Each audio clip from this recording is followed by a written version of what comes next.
where the drama starts. Lap 30, 8 laps to go. Sandobi hoping to take advantage of these lapped cars. Pilecki goes, dives onto the right side. Very aggressive here. This is lap 4. The two Viceroys. Bill Frazier ahead of Matt Pilecki. Frazier's off. Frazier hit the grass.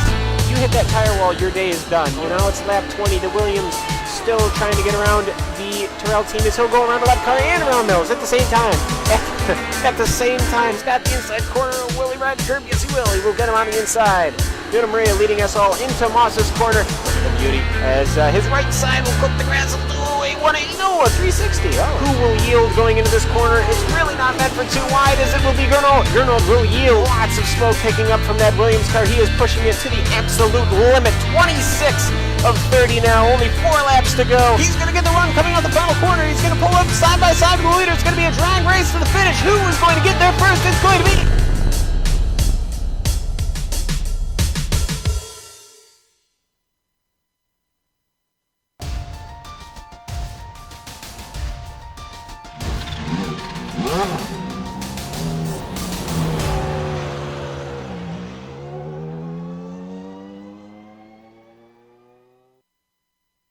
Virginia International Raceway is a divisive track.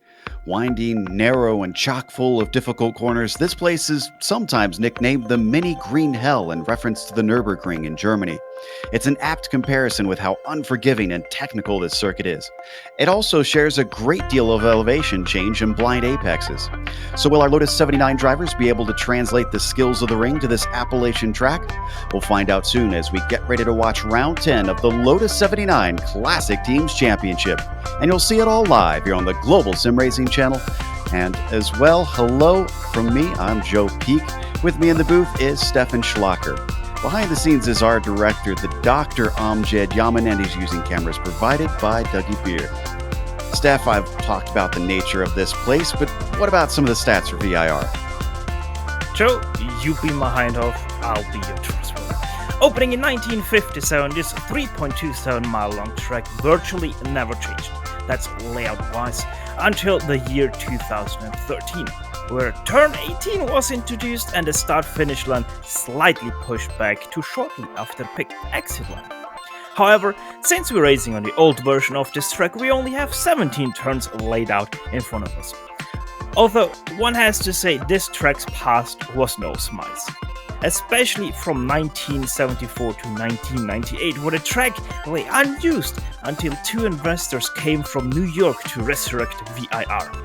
Widening the track, building up-to-date facilities, and creating a sort of country club where members would enjoy track time, tickets to all spectator events, and other benefits. As we see before us today and every year in the IMSA series, this concept worked out pretty well and now is one of the most enjoyable experiences for fans and drivers alike. Being the track it is, it will throw up quite a challenge for our classic Lotus 79 cars today. How big will those challenges be? Well, find out now as we take you on board a lap around Virginia International Raceway in our GSRC lap guide. All right, we've got Johan Orlampi and the GSRC Lotus 79, so let's do a lap around VIR. Coming down the front stretch, the horseshoe is going to be a very popular place to pass. Heavy braking and the draft will certainly offer opportunities. This 2-part corner has a deceptively late apex in the first half though, so try not to turn in too early. You should be able to power through the second apex, but line the car up to the right because you'll want a nice wide line through the kink leading to NASCAR Bend. It'll be easy to dip a wheel entering this left-hander, so expect a few drivers to lose it. Then we hit left hook. This is a very slow and frustrating chicane, but it leads directly into the snake. A little lift will get you through, then straight line these S's. Hopefully, you got to the power pretty quickly. You need the momentum along this part of the circuit since you won't be lifting until you hit South Bend. But before that, we've got to weave through the climbing S's. Try to avoid going too wide through here because it'll get messy very quickly.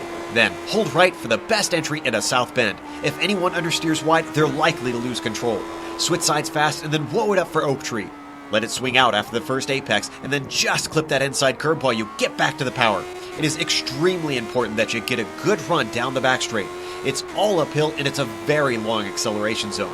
You'll be under attack pretty quickly if anyone outguns you onto here.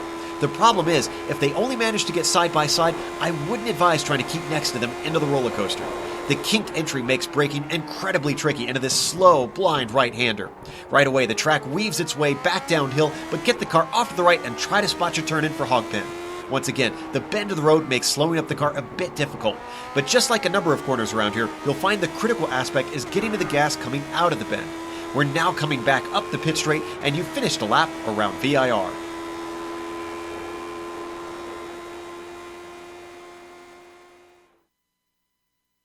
You see a lap around Virginia International Raceway. There is a lot to remember about this place, and certainly many places to throw it away. This could affect our championship, starting with the Drivers' Championship, which has been pretty fascinating and exciting, because typically it's been dominated by the person that is leading it right now, Gernot Frische. He is a fair ways ahead, but not a comfortable margin. And plus, look at behind him. Wood, Bycroft, and Frazier are all incredibly close. Really, all four of those drivers are still within a shot, realistically, of the championship. Of course, with us being into the final 4 rounds, with those 4 drop weeks, they do have some leeway in terms of being able to have some mistakes in there. Kochi rounds out your top 5. The Drivers' Championship, from what I understand, is pretty close as well, Steph. Or the teams, rather. Yeah, Joe, it's the Teams Championship. And as you said, right, keep Renault Elf right now leading 209 points to the name. And then we already have Abilat Williams Racing, 8 points between them. As you can see, 26 and 27 points respectively in the drop pockets right now. We also have Scuderia Ferrari in third, 36 points behind. And then we have a little bit of a change there between the Marlboro team McLaren and Equipe Ligia Chitan. 55 and 63 points respectively behind, and I'm pretty sure Tommy Anhola and Barry West will do their best to get back into 4th place. Hopefully Anhola has a little bit better race here in the 79s than he did in the Camel yesterday. Speaking of this race, let's give you the rundown of the race details. As I mentioned, we're into the final 4 rounds, with this being 10 out of 12. You see the drop weeks that they get for both the drivers and the teams, which means their worst results, their 4 worst, and their 2 worst are dropped. The race today will be 26 laps, and we do not expect any scheduled pit stops, although you can come in to get repairs done if needed. They also have an incident cap in this series. However, if you do dip a wheel off around here, well, it's not going to bode well for you, considering how far you can slide off into the grass. And they, of course, count the official iRacing points for those points that we showed you in the Drivers' Championship. As drivers do get laps on the board, Matt Wood holds the provisional pole, but we're waiting for Gernot Frische to come across the line, which he does now. And this first lap for him is good enough to take that pole away by a little over a tenth. This is pretty much par for the course. It has been between Frische and Wood for much of the season, although Steve Bycroft is down in 4th. He is usually up in the mix, though he is certainly not out of it, starting there on the outside of the 2nd row.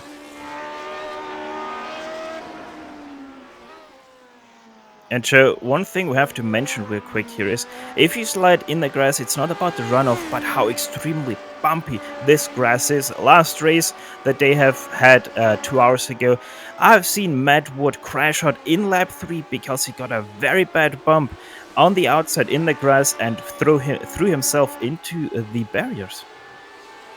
Oof, yeah, that's a good point. And yeah, I have to wonder, even if you are able to bring the car back, the underside of this car is so important. Are those bumps, is that a danger for losing you downforce if you mess up the under tray? Oh, most definitely. If you really get it wrong, like even on the curbs, you can do it here because of some curbs are extremely high, like Oak Tree. You don't really want to do it on the inside there or the outside, for that matter. So you really have to be careful where you not only put your tire on the curb, but also on the grass, because if you are on there, there's a pretty high chance you're going to mess up your under tray. In qualifying, one driver I'm noticing that seems a little bit out of place is Rob Olenek. He only managed 13th in his first lap time, and I believe he's coming through the climbing S's right now. Watching Steve Bycroft finish his 2nd lap, which is good enough to get him into 3rd, so that seems a little more usual for him. He's just behind Matt Wood. everybody has lap times in our 19-car field. So everybody is generally placed at least sort of close to where they should be, though some could have had a atrocious first lap. Like Timothy Dalton, who just made this lap time improved by, I think, 5/10 that was. Ooh, great jump for him. That bumps Olenek down to 14th now. And I think, Olenek is our last driver waiting to get his last lap in. So he comes around through Hogpen, the effective final corner of this lap, up the front straight, which isn't very straight itself, has quite a bit of a curve. And across the line, that's going to be improved to about 9th place. That seems a little bit more likely for Rob Olenek. So that finishes out our qualifying for today, and our grid is now set. Not the largest field that we've seen, and as I said, this track can be divisive, so Gernot Frische does not have the largest field we've ever seen, but still a fair number of cars where he is going to start at the front. Matt Wood, who is still chasing him in the championship, is going to be starting on the outside of front row. And just breaking news, Frische's connection seems to have gone out, so he's going to have to reconnect very quickly here. Hopefully he can make it to the grid. Bycroft starts in 3rd. Nicola Kochi will be 4th. Timothy Reed starts P5 today, and the outside of row 3 has Juanmi Costa, who is a new name, I believe, here in the Lotus 79. Ove Trangrade starts P7, with Kendrick Taylor in 8th, Rob Olenek 9th, and then Timothy Dalton will round out our top 10.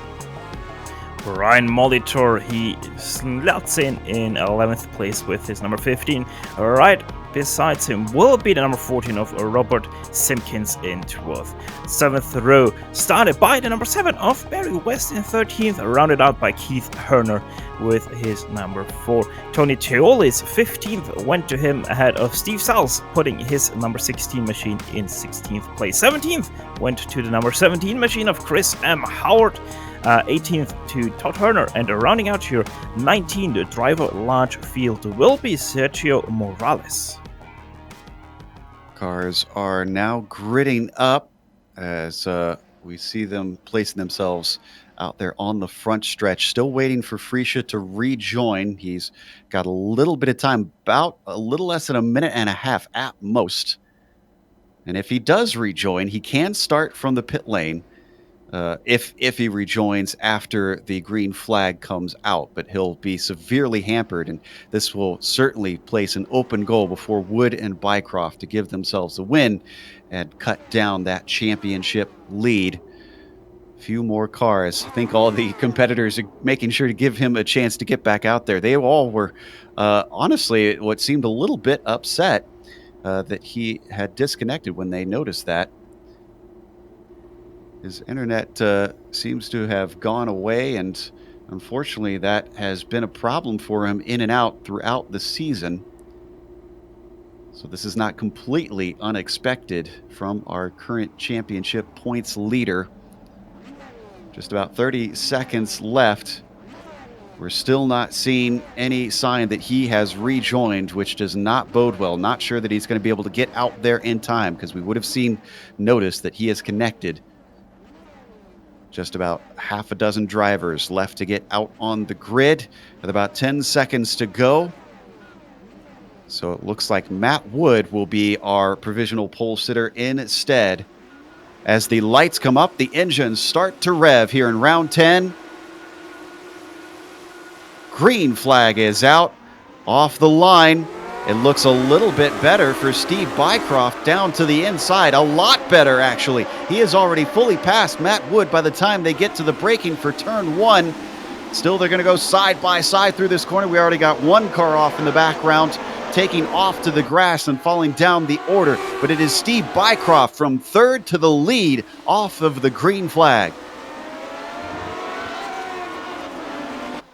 A couple more cars off now. Looks like Howard and Herner, those two out through NASCAR Bend. Didn't see who it was off through Horseshoe. We'll try and get to that in a little bit. That was Juanmi Costa who went wide there on the outside of turn 1. But as he said, the big winner of the start, Steve Mycroft there in first now from technically second place. See what he can do with this, though. He's managed to get ahead of Wood, but he was not faster in qualifying. They are starting to have a 3-car breakaway. That is Nicola Cocci behind them in the Ferrari, giving chase with about a 1.5 second gap back to fourth, which is Timothy Reed. They fly up the backstretch towards Roller Coaster. One of the trickier braking zones, already with a draft from Matt Wood. He is going to challenge. He's going to have the inside of the first part, but it switches back the other way around. He finds the grip. They're still side by side, almost banging wheels, and he manages to make it work. Beautiful move by Matt Mycroft. Bycroft unfortunately forces Nicola Cocci off the course. He falls down the order. Bycroft stays in second, but Ove Trangrade capitalizes and moves into third. And now Timothy Reed on the inside of Nicola Cocci there, but the Ferrari driver able to drive away from him, and now comes Rob Olenek already up to 6th place from his start. On the outside, has to be careful not to drop a wheel on the grass. Does not do so, but has to succeed the position to Reed. Boy, that shuffled things around up at the top. Great job by Cocci to recover from that. At least he only lost a couple spots instead of losing the car.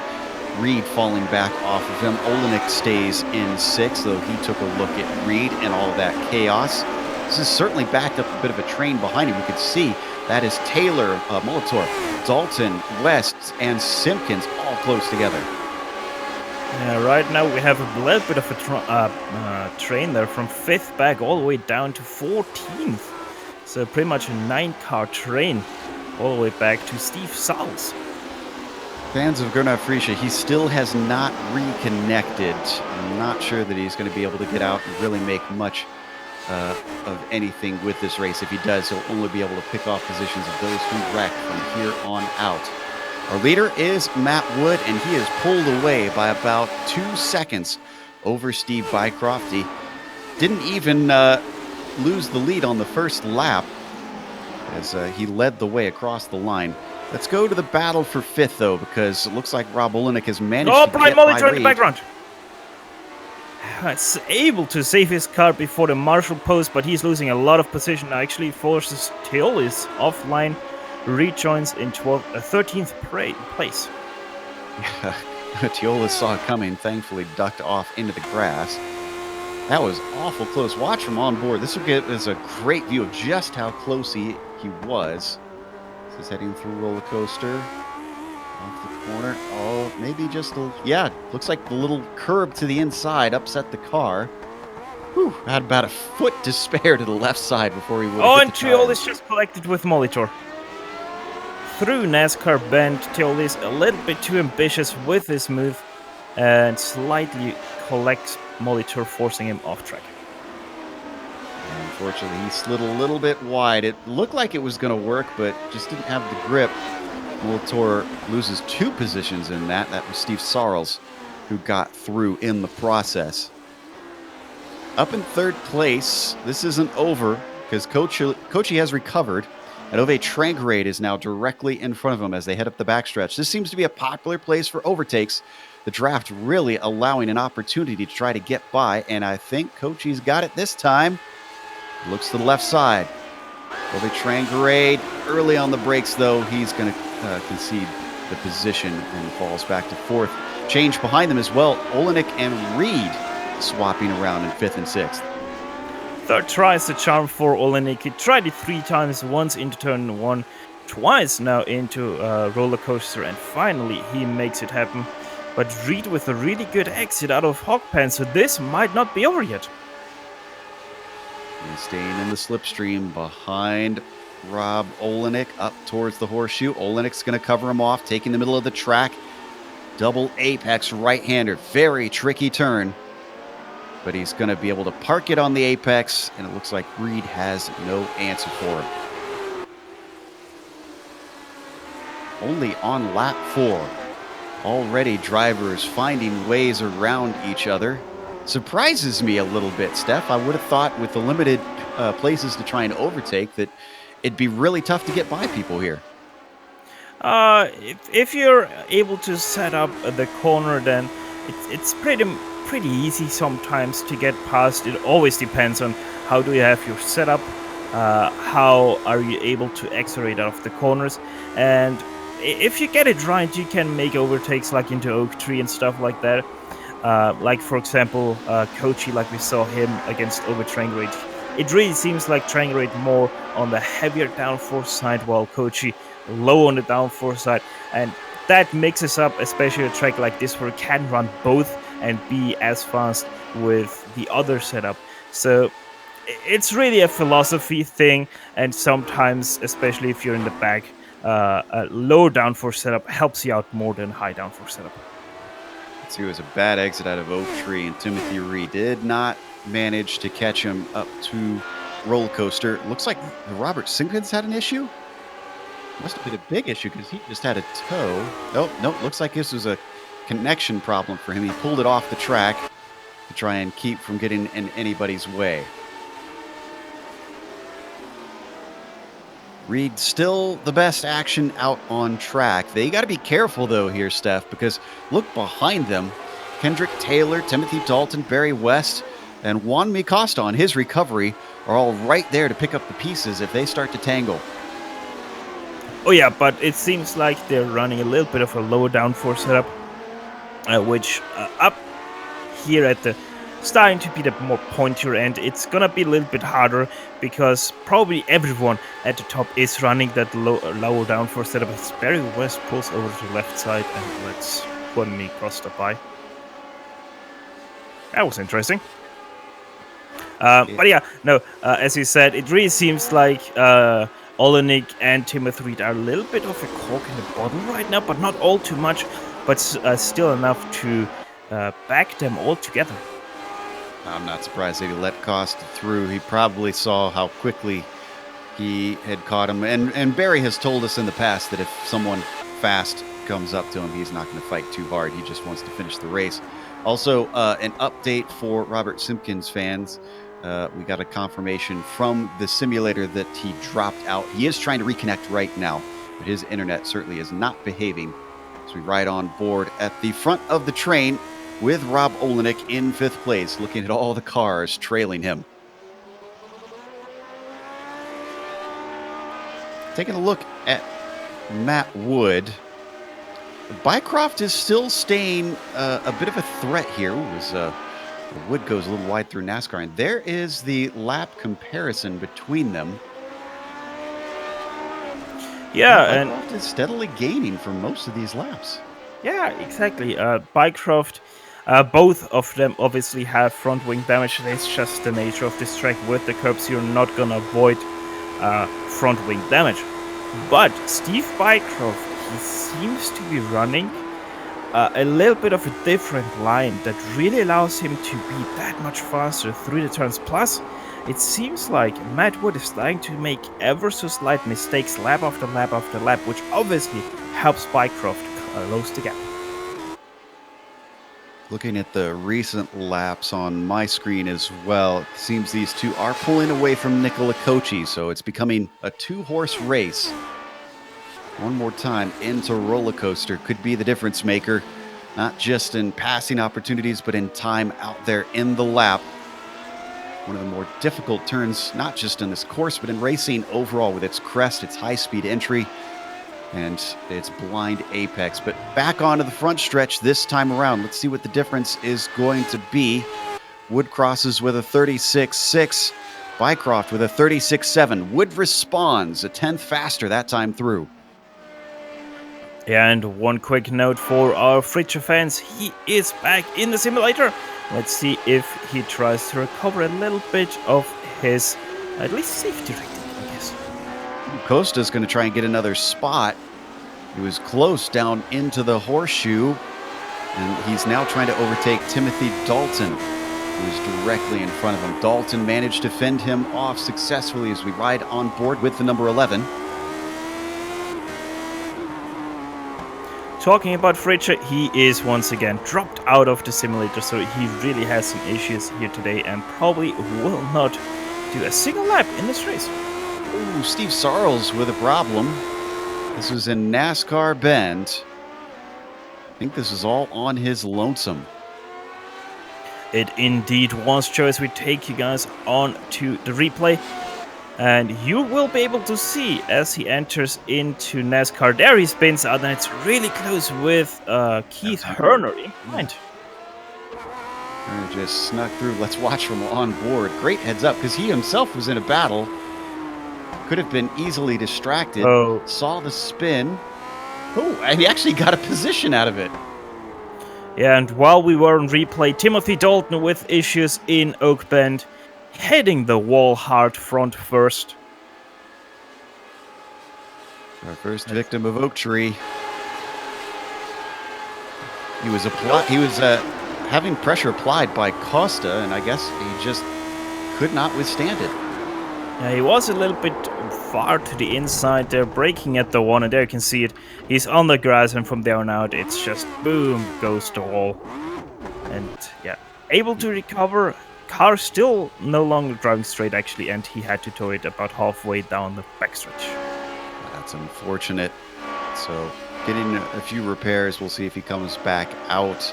Such a helpless feeling coming into that turn. As we look at the leaders, Bycroft, what happened last lap? It's a 36.8, so not terribly fast. Matt Wood. And no, it must have happened this lap, because I'm not seeing much of a time difference last time by. There was an error somewhere around the way this first half through the lap. After NASCAR banned the left-hander, he completely overshot it, had to cut through the right-hander, and that is where the gap diminished between himself and Steve Bycroft. Bycroft gets it down to half a second now. Look at him fall off, though, as they run up the backstretch. You talk about the potential differences in drivers' setups. Makes me wonder if Bycroft has got a little more downforce in this thing. Well, I should think that would be an easy comparison. Let's see, the top speeds, 256 versus 2... Yeah, actually, Matt Wood was faster down the down the backstretch, so you're right. And he was slightly faster down the front stretch into the horseshoe as well. So, yeah, this is starting to look like Steve Bycroft running a little bit of a different philosophy, which could hurt him, as he'll be slower on the straights where it's going to be a lot easier to try and get by. But still, he can stay tucked right underneath the rear wing of Matt Wood and try and apply pressure, see if he can get a mistake out of the number 2. Again, these two drivers will not want to throw away this good result, because there are points to be had over our championship leader. And I'll tell you, another place where pressure is being applied is that battle for P5 between Rob Olenek, Timothy Reed, and Kendrick Taylor, who are all within a tenth. Actually, Remy Costa also in there. Now, all 4 cars covered by a single second right now. I get the sense that Costa is faster than all 3 of these cars and could overtake all of them depending on how he deals with this. He's setting himself up. He's right underneath the rear wing of Kendrick Taylor as they come out of Oak Tree. He blinks out for just a little bit. Doesn't get the greatest of exits, but good enough that he'll be in the slipstream. Can he do something with Kendrick Taylor? Will be close enough by the roller coaster. The speed winds up 173 miles an hour before they get on the brakes. He is not close enough, so he has to wait for another chance.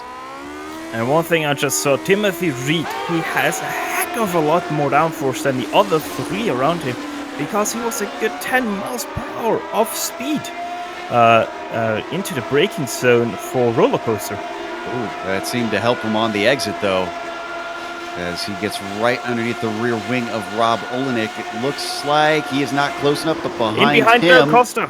Yeah, Costa. Oh, he's gone too wide. No, he's not. He's trying to hold on to it. He took it in deep. He recovers. Wow, I thought for sure he was headed for the grass. I think if Taylor was maybe a little bit more aggressive, he could have gotten that one back. What a recovery, though, by Remy Costa. All the way to the grass. Actually, right now, he's gonna put 2 tires into the grass and still pulls that overtake off. I'm pretty sure I would have went into the grass and then some. Yeah, I would have lost the car for sure. So that gives him 7th place. Next on his hit list is Reed, and then it's Olenek. After that, he's going to have a much harder time trying to gain positions because it is an 8.5-second gap to fourth place Trangarade. We're looking at our two leaders who are staying within half a second of one another. You know, I said Kochi was falling away. Apparently, that is not true anymore. Kochi now within 2 seconds of our top two. He's chipped away at the front pack and could become involved depending if he can continue doing that. They still got a number of laps left.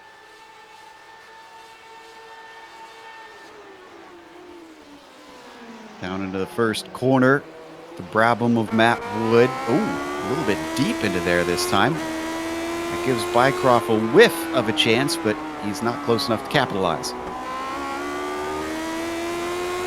And one thing you can really see from this onboard is how these guys are kind of like driving around the curbs, at least the high part of the curbs, not really going all too much over those curbs, that is, because those curbs are so nasty to drive over.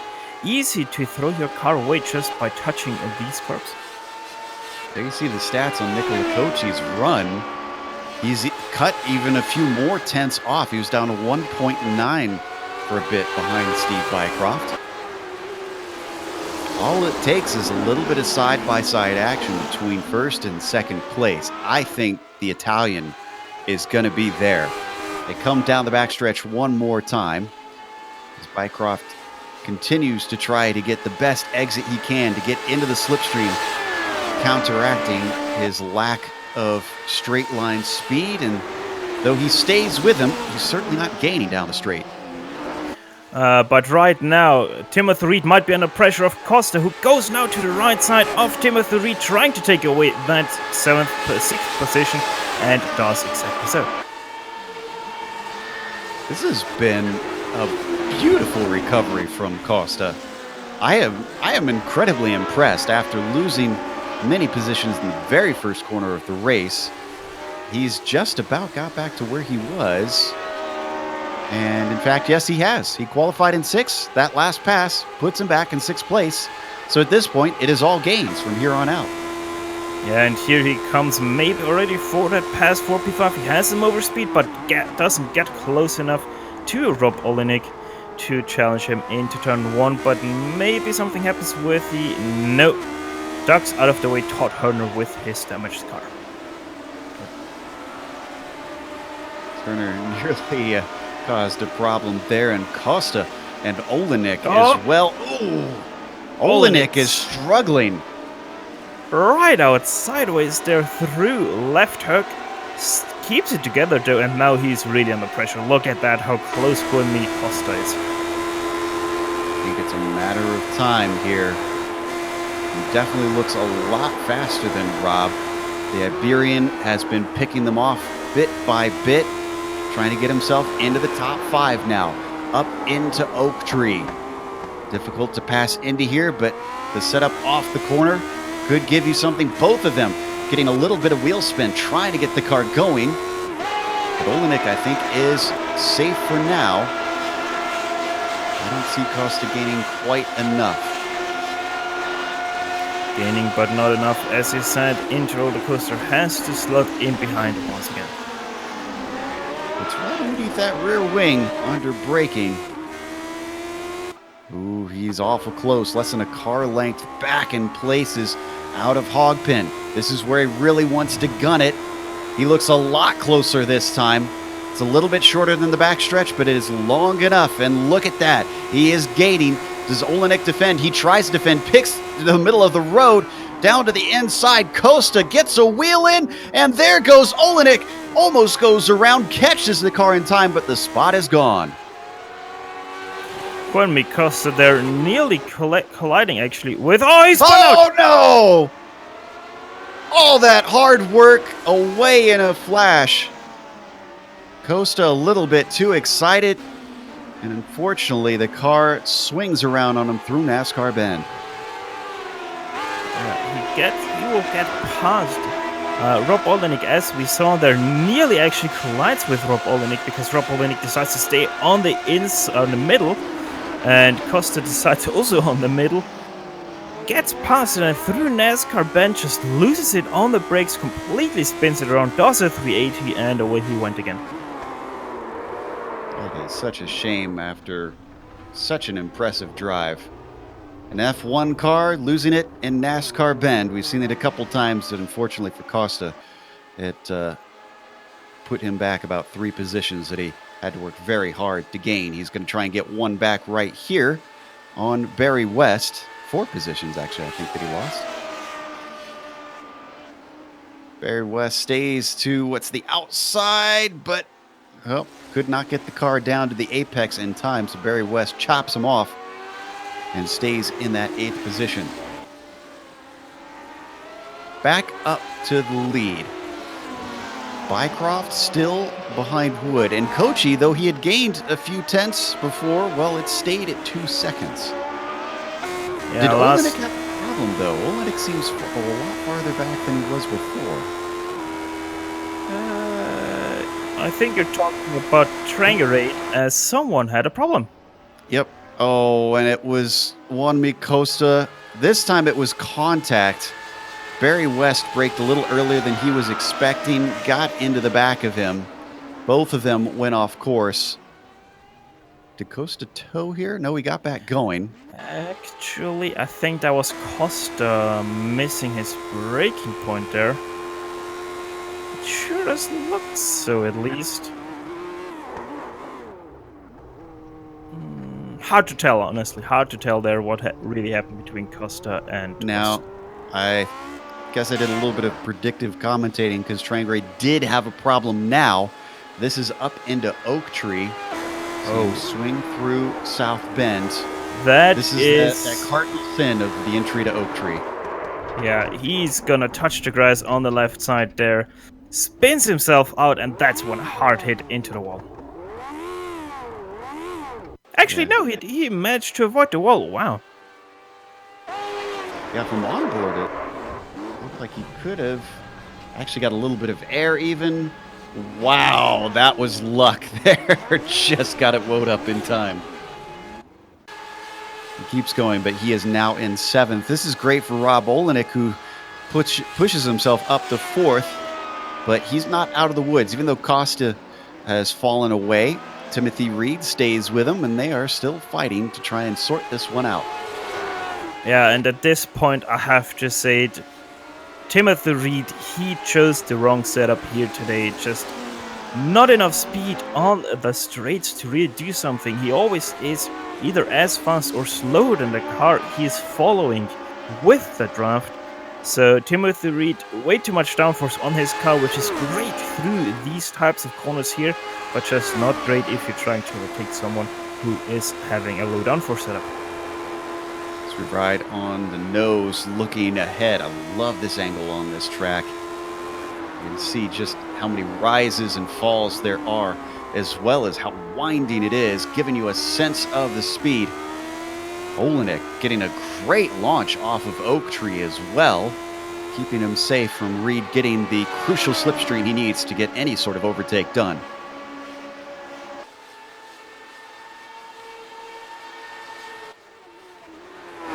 He's going to stay behind for now. The leaders, though, are incredibly close. Still within about 0.3 of a second. Kochi finally making a few inroads. Once again, it's down to 1.6 seconds. Yeah, Kochi seems to be pressing quite a lot to get up to these guys, and thus making a few mistakes, like once again, a little mistake through the left hook, losing himself about a 10th, but if he keeps up the pace and stops making so many mistakes, he might actually get up into that fight for first place. He keeps hoping that Wood and Bycroft will start to battle, but that has not come to fruition. Bycroft is at least staying with Wood, but we've yet to see him have a go at him since essentially the first lap of the race. Up the backstretch one more time. He's still not quite close enough. Let's duck back to 10th place while we've got the chance. Keith Herner and Tony Teolis have a nice little thing brewing between them. Also, Molitor, remember, he lost positions earlier in the race. He's trying to come back through the field. He's up to 12th, and he could make this a 3-car battle pretty soon.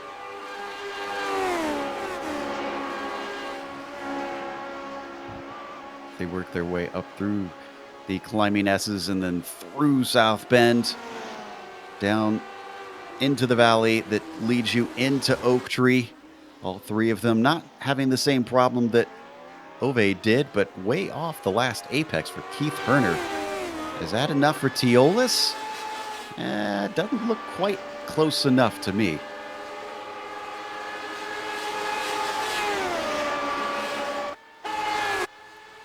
Man, Rob Olenek just cannot get a little bit of time to relax in this race, because here comes Timothy Reed down to the inside. This looks familiar. He's given space. Oh, he goes way too wide. Reed's going to take advantage of it. He gets through, but it's not one position, but two that he's going to lose here, as Kendrick Taylor now around the outside in a NASCAR bend. He's going to have to do it the hard way. No, can't make it stick.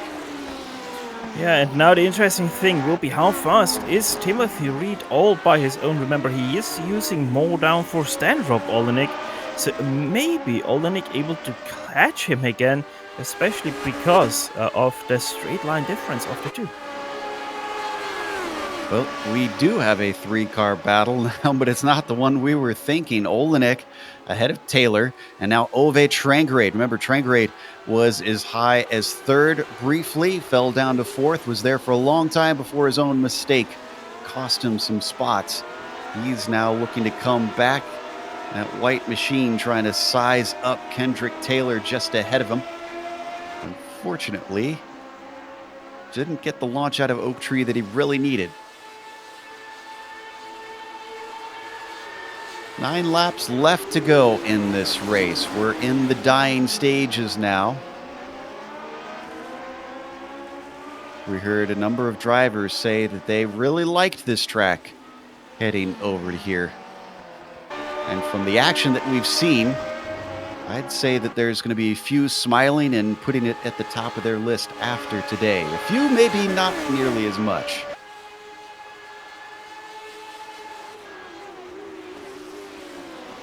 As we watch this battle, we don't have to go to it, but something must have happened with Bycroft, because he's been within 0.3 for much of the recent laps, and he's fallen back to 0.6 of a second. So he lost a little bit of time to Armida Wood.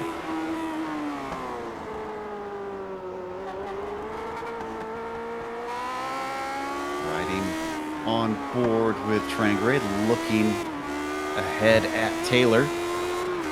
Has a bad run through the snake. Taylor gaps him by a big margin coming up to the climbing S's.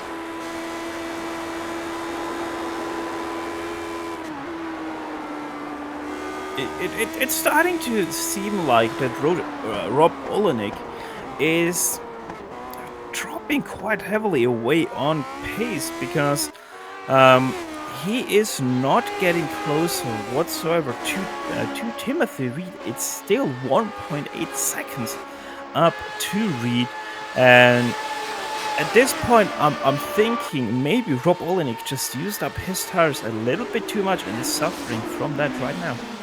Well, and for a little bit of context, Reed qualified 5th, and he's in 4th right now. Olenek qualified 9th, and he's running 5th. So I think Olenek's honestly punching a little bit above his weight class is what it is here. And also to give a context on how much difference their setup philosophies are, Timothy Reed, he lost 0.4 down the backstretch. He entered it with 1.8 seconds, exited it with 1.4 seconds, and did gap Rob Olenek by 0.6 from a roller coaster out of Hogpen.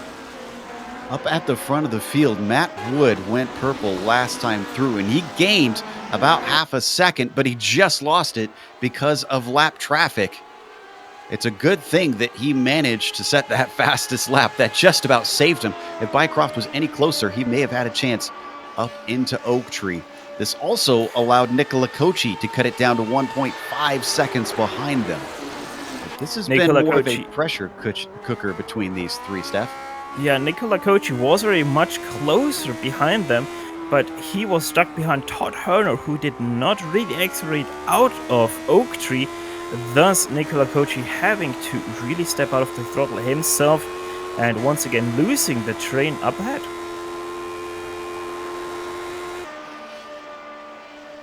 Again, not all that much action on track between the leaders, but it has just been hovering there so that we have to keep checking in to make sure that nothing's going to explode between these three. And so it seems like Rob Olenek was able to hear me talk about him, because he closed up the gap now to 1.1 seconds to Timothy Reed for that 4th place. So we might see something happening once again soon between those two for that 4th place. Ooh, Keith Herner's in a battle right now. Oh, no! And Keith Herner gets into the back of Tony Teolis. That gifts 2 spots to Brian Molitor in the process. That was extremely unlucky for the two involved, because you're going to be able to see it, especially now from the chopper cam. He's going to ever so slightly, we switch cameras there, but he's ever so slightly going to touch the right side grass, sending him into Teolis. Just locked up the brakes. He's getting overtaken. The tiniest of touches. Not intentional, obviously, but frustrating for both drivers. And Molitor says, thank you very much. I'll take a top 10 now. So we hop on board with Bycroft. 0.4 of a second behind Wood as they come up the front stretch. They've turned the afterburners on because Nicola Kochi falls back down to 2.2 seconds behind. That's a big chunk. Juan Costa, why is he in the pits? This has been one to forget for the Iberian. The number 11 through South Bend, it looks like, finds the tires. And yeah, that was an interesting accident, because he did not touch the tires, the grass, just lost it off throttle at turning. That was really weird. Never seen this car do that ever before. So South Bend now collecting one of our drivers. Costa calls it a day and retires. We're watching the battle for first, though, because Bycroft cuts it down to 0.3 of a second. He's very close through Oak Tree this time, but I think he was a little too hot in and a little too slow off as he falls back once again off of Wood.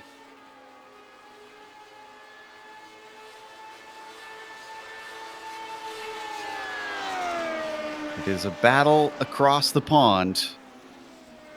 Bycroft fighting in home territory here in the U.S. The Hoosier up against the UK&I driver. This time by, going to be 5 laps to go. If Wood can come away with this one, Steph, I give him complete credit, because he's withstood immense pressure out here and not buckled. Oh, for sure. But, you know, those Brabham drivers, they're always good.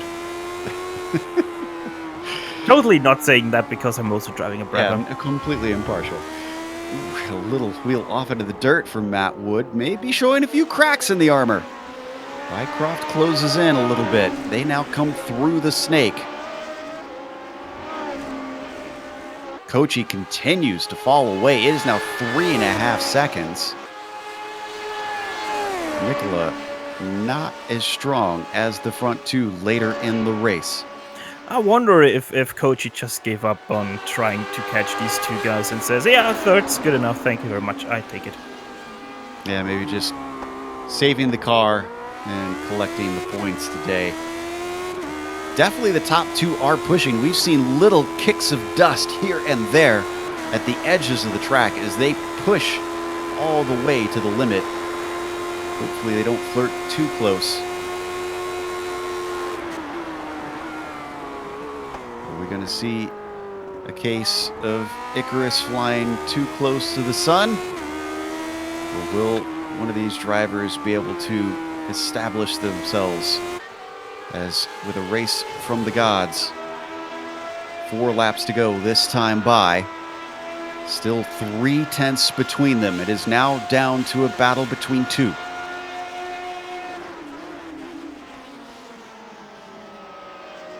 Not missing much else throughout the field. Will break in if the battle in the mid-pack comes together once again, because Reed, Olenek, Taylor, and Trangerade still have something brewing in the mid-pack.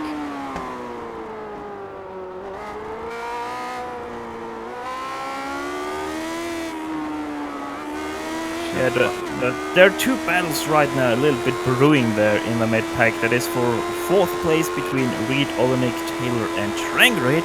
And then there's also the battle for 10th between Keith Honer and Tony Teolis. But both battles right now in a little bit of a stalemate. And there is impetus for Bycroft to try and get by Wood, because he is only about 10 or 11 points behind in the championship. Look how close he gets there through Oak Tree. So if he finishes ahead, I have an inkling that that would be enough points to put him back second in the championship.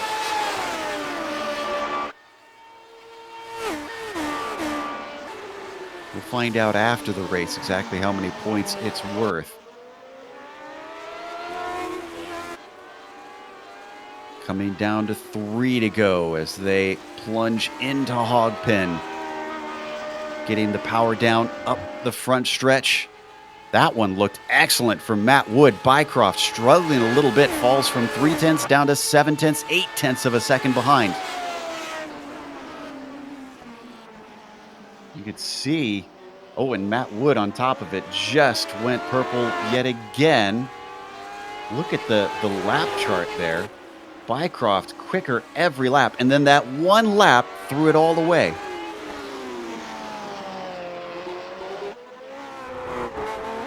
Yeah, and in behind it's starting to look like Timothy Reed can stay ahead about 1 to 1.5 seconds of Rob Olenek, who's starting to really get under pressure now by Kendrick Taylor and Ove Trangerade.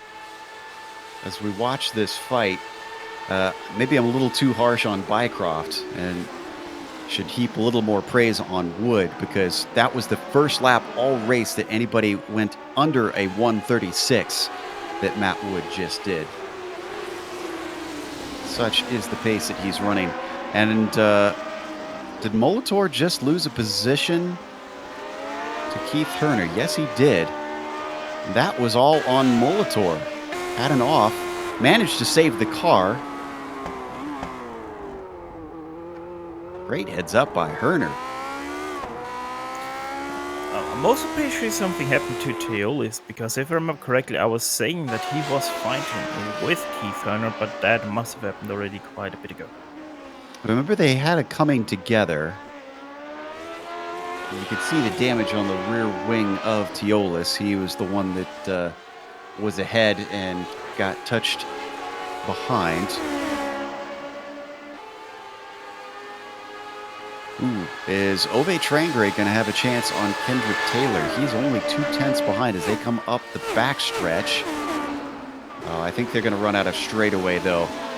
So I'm kind of surprised that Trangerade has not been able to get a little bit farther forward, considering how high he was running before. I have to say that it's probably a little bit down to how tentative that Ove Trangerade is when trying to overtake someone. He only really challenges someone if he has a clear overlap over the car ahead of him. So yeah, Ove Trangerade, kind of like your Kimi Räikkönen of overtakes. Took a little bit of a peek down into the horseshoe, but it didn't work out. So we come back to our leaders. Bycroft sets the fastest lap, goes a 10th quicker than Wood, 35.8 last time through. So the number 3 car responding, and we're going to get the white flag this time by. He's running out of opportunities. Put yourself in Bycroft's shoes. Do you just collect the points even though you're going to lose out to the driver you're chasing in the championship, Steph? Or do you go ultra aggressive here?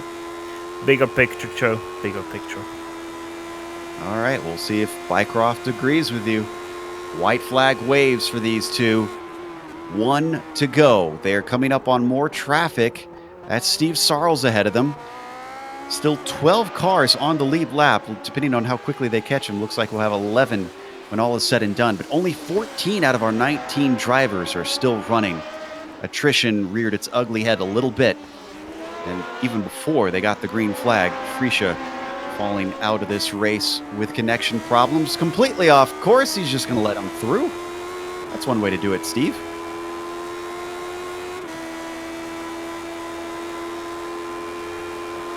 Up through the climbing S's now. Steve Bycroft has been in this spot almost all race long, but just can't get close enough to go on the attack. He has to get a good run out of this corner if he wants an opportunity. There's no more traffic in front of them, and though he gets a decent launch, I do not think, Steph, that this is going to be enough. No, Matt Wood had a better drive out of Oak Tree, so that pretty much is done and dusted, unless Matt Wood makes a mistake in those last final corners here of this race. Weaves through those final corners now, out of roller coaster, down into hog pen. All he has to do is find the throttle decently one last time. I think he's done it. Matt Wood capitalizes when Gernot Frecia and lifting down to the line. What's going on with Bycroft here? What? He's giving it to Kochi. What is going on? He intentionally lifted. Kochi's going to take second place. Steve's and Rob Olenek in a battle. This is with Timothy Reed, who manages to fend him off. He gave it a go. It just was not there. Ove Trangrade must have had something happen. He's 6 seconds behind this group as he was much closer. And Timothy Reed is going to manage to take fourth. A little bit of a battle for ninth place. Keith Herner and Brian Molitor. I don't think Molitor is going to be able to close up by the time they get to the roller coaster. I heard a little bit of chatter on the radio that sounded like maybe Bycroft felt he had to give the position back from something early. A little bit of a touch, and Molitor goes off as he gets into the back of Keith Herner. Gonna watch a replay on Bycroft lifting here.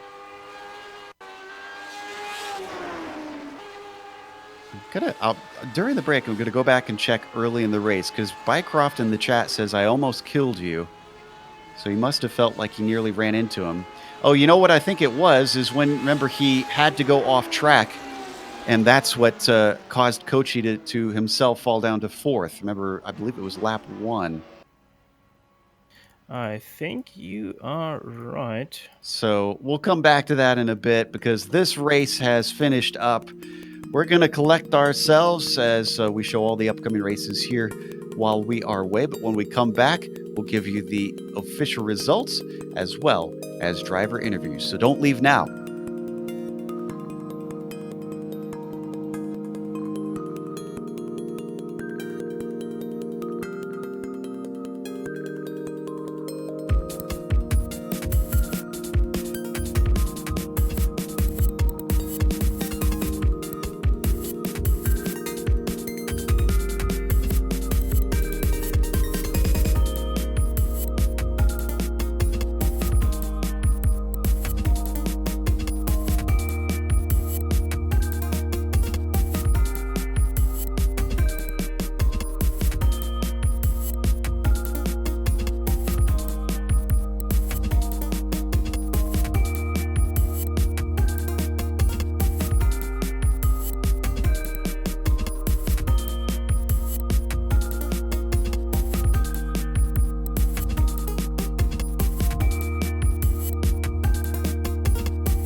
Welcome back to Virginia International Raceway. What a thriller this one was, but a weird twist at the end.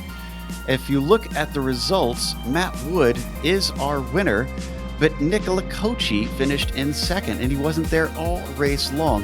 Steve Bycroft on the front stretch slowed and let him have the spot right at the end. He felt guilty, we found out, because he nearly ran him off the road. He did run him off the road unintentionally in the first lap and felt guilty for that, so he gave it back at the very end. Bycroft did take third. Timothy Reed, he got by Olenek halfway through this race and had to try and hold him back much of the way. Olenek gave a try on the very last lap, but Reed took fourth. Rob took fifth. Kendrick Taylor was behind them at sixth at the line. Ove Trangerade finished exactly where he started, honestly, but he was all the way up onto the podium early on. Unfortunately, mistakes today cost him. Barry West gets an 8th place, climbing from 13th, with Keith Herner. A lot of action for him, taking 9th. And Brian Molitor gets a top 10 despite contact today. 11th place went to Tony Teolis after some problems mid-race. He still recovers and climbs 4 places to 11th. Steve Sal's first car 1 lap down in 12th place. 13th went to Sergio Morales.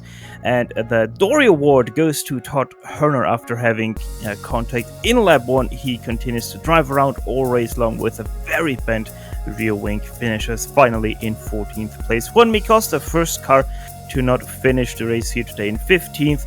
Robert Simpkins 16th, Timothy Dalton 17th, Chris Howard, after losing connection, he did not return anymore, all the way down in 18th, and one very unlucky driver from first, never got to start there, finishes in 19th after running into some hardware issues. And after that, we have the driver we probably want to talk to most out of this, Steve Bycroft, ready to tell us about his race. But first, let's go to both the beginning and the end, because Steve, it took us a second to kind of piece together what you were doing there at the line. Did you really feel that guilty about the opening incident that you felt it was worth gifting the spot back to Nicola? Oh yeah, that was a terrible job. I made a bad mistake, and then he bailed us both out, so that was the least I could do. If I would have been able to get by Matt, I would have paid him back later. But the way it worked out, I mean, I knew I was going to do that. So, I mean, it's no big deal. Well, the unfortunate thing in that is, I don't know if you paid attention to the points. You were only 11 behind Matt Wood. So that cost you a number in the chase for the championship. Both of you obviously gaining on Gernot today. Are you watching as we come down to the final 2 rounds these next 2 weeks, or are you just trying to get whatever wins you can in the end? Yeah, I don't really worry about the points too much. I'm just gonna try and win as many races as I can. But I mean, either way, I mean, it was, I almost ruined Nicola's race there. So I mean, it wasn't like it was. It wasn't a big deal. I mean, a few points, wasn't that big a trade, for that. I can understand your reasoning on that. We just watched the replay there on board a few times. Up next is Circuit of the Americas, with the incident cap being 17 in this series. Are you at all concerned about DQing next race? No, I mean, 17 points, that's an awful lot. I mean, you'd have to have a really bad race to accumulate that many. The only thing I'm worried about is the turnout, because usually that race doesn't draw too many people. So hopefully we get a good field. And hopefully Gernot doesn't have any more bad luck. My goodness. Same thing that happened at Road America, it looks like. Yeah, he dropped out due to connection issues, but that was Steve Bycroft, our 3rd place finisher. You heard it from him. They want people to show up for Circuit of the Americas. So if you're a Lotus 79 fan and watching, next week's when you need to try and show up to boost those numbers. Up next is 2nd place finisher Nicola Cocci. Steph is going to be talking to the Italian. one who always shows up at the very end. Nicola Kochi, you were really fighting for the train there for that first place. Did you just give up on trying to catch it and say, yeah, third's good enough? Or what happened there because you suddenly dropped off like 4 seconds? No, absolutely not. I was pushing the whole race to regain the time lost in the first lap. So I was asking a lot for from the tires, and the tires. I knew that my setup was working pretty good on cool weather, and I had no chance other than push to get back to the two guy in front. And my plan was working until like a little after the half race, and in the last third of the race, I was no way of doing it. I was sliding so much. I get a serious overheat on my tire, and that's I could not do it. Shows that even in those Flintstones, you can put in quite some heat and make them overheat. But let's take the viewers all the way back to lap 1, turn 17. That incident between yourself and Steve Bycroft. Tell us your view. How did you see that one? Yeah, you mean the almost incident? Yes, exactly. No big deal there. I think that Steve had a huge understeer when he was going to enter the corner. That corner is pretty tricky because you have really only one line to follow, and he was offline by a meter or two. So he realized that he was way off. So he only had um, one way of doing that is just like cut the corner and hope for the best, because in that situation Steve was only a passenger. When you go on all the four tires on the grass, the car will go only straight. So I saw that, and I knew that that could happen. So as soon as I saw the speed of the car of Steve, I just realized that if I was going to keep my line, we would get like a very severe contact. So I would just thought that the best for the two, and just like take a off track and leave the car clean to fight back for the rest of the race. And of course, as you saw, Steve is always very kind and fair, and he thought about getting that position back. I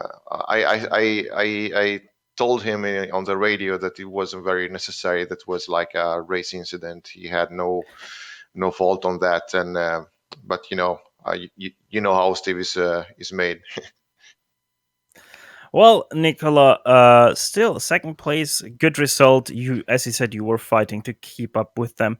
Didn't quite work, but still a second place because of the very generous Steve Bycroft. Now, next race, Circuit of the Americas. Give us a quick outlook of how you're looking forward to that one.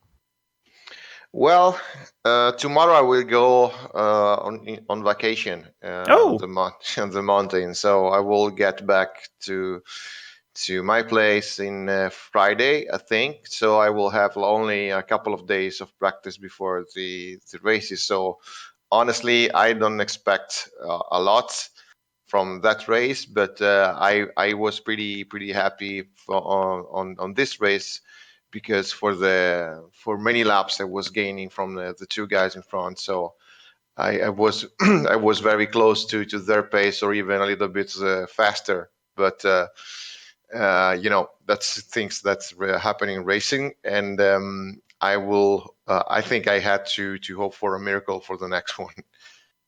Well, Nicola, first of all, have a great vacation, and yeah, hopefully see you once again in Circuit of the Americas in Austin, Texas. Thank you, guys. Thank you guys for all the work on the broadcast. Always top quality there. See you. Nicola Kochi, your second place finisher there, and now Joe Peak talking to Rob Olenek. Indeed, Rob finishing with a top 5 today, considering he qualified in ninth. That is a nice result, but you certainly seem to have a train of cars with you, and we're in a lot of battles today. Absolutely. I struggled making a set this week. I wasn't really in many sessions with other people. And turns out I had much different downforce than the other guys.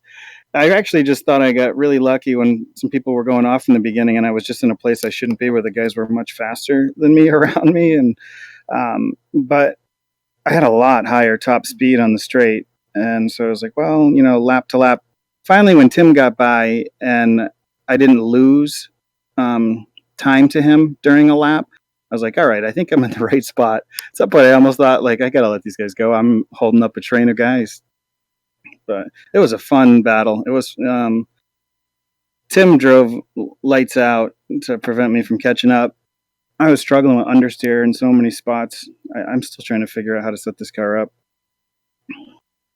Yeah, and it looked like at the end, if you could get that spot, you'd certainly buy that one for $1. But yeah, tell me a little bit about what it's like trying to set up the car for you, because there are those long straights, but there are so many twisty bits. I mean, how did you settle? Did you try and go for comfort, or what was your philosophy? I wanted to get as low a downforce as I could get, so I could get enough top speed on the straight and not get passed easily, but also on the really fast corners not lose the rear. But the struggle wasn't even the fast corners. It was the last twisty chicane area before you get to the final straight. I really struggled there. The car was just pushing and understeering, and I think because I wasn't making it, was compounding, and I would brake a little more, and that would really mess it up. It would push more. I don't know. I don't know. I set up the Audi, the Nissan, a lot of other cars I can jump into and set it up good. I think the aero on this car is what really messes with me. Like, it has a lot to do with the front ride height, and you make a couple little adjustments, the car drives like crap, and I don't even know why. And so it's not the easiest car to set up. Some of the other guys are way better at it. I ended up going and finding a Robert Bieber set from 2015 and modifying it a whole bunch, and that's what I ended up running. Well, between here and the 79s, the Camel series, and the 49s, you certainly seem to be Mr. Retro lately. If there's been some talk in the forums about if we brought in another retro car. So what would your vote be if you'd like to see old machinery enter in here? There's two. One specifically, the old Trans Am series from the late 60s, early 70s, I think would be amazing. I think it would be like a classic analog, GT3 type series. Like, I would hope it could be popular, but I think it would be awesome door-to-door battling fun. And then I've started doing oval lately, and I think something like an early 70s NASCAR type cars, like the old Richard Petty Plymouth and stuff like that, I think would be amazing as well. I like old cars. I really love old cars, and they're just they're more lively and more fun to drive. Feels more involved. I'm with you on that, and I like both of those suggestions. I'd be good with either of those. Well, again, congratulations on a top 5. Hopefully, we'll talk to you next week. Okay, see you later, guys. Bye. That was Rob Olenek, and that is going to close us out for today. So we want to, of course, thank a few people before we go. Also, the Lotus 79 community specifically, we want to thank for bringing us back for another season of coverage, but also thanks to the companies that provide the software and the hardware for our broadcasts. They're listed here on your screen. Additional thanks go to June Lalonde, who provides our wonderful music. See the screen for how to get a hold of more of her great work. Also, thanks to the team today, Stefan, Amjad, and Dougie. If you'd like to find out more about GSRC, including upcoming races, you can find it at globalsimracingchannel.com. We're also on social media. Our Twitter is @GSR Channel, Facebook is Global SimRacing Channel, and Instagram is GSRC_Graham. Make sure and head on over to our YouTube page, or just scroll down below this video if you're on YouTube watching this, and click the big red button that says subscribed. If you're already subscribed, it'll be grayed out, so you're good there. But regardless, you won't miss a moment here on the GSRC. The next race, as we mentioned, we're heading to Texas for Circuit of the Americas. That'll be August 25th, a week from now, at 12:30 p.m. Eastern. We have upcoming races for other series, though, listed on the screen. Check those out and mark them down on your calendar. But until next time, race clean, race hard. We'll see you on the track.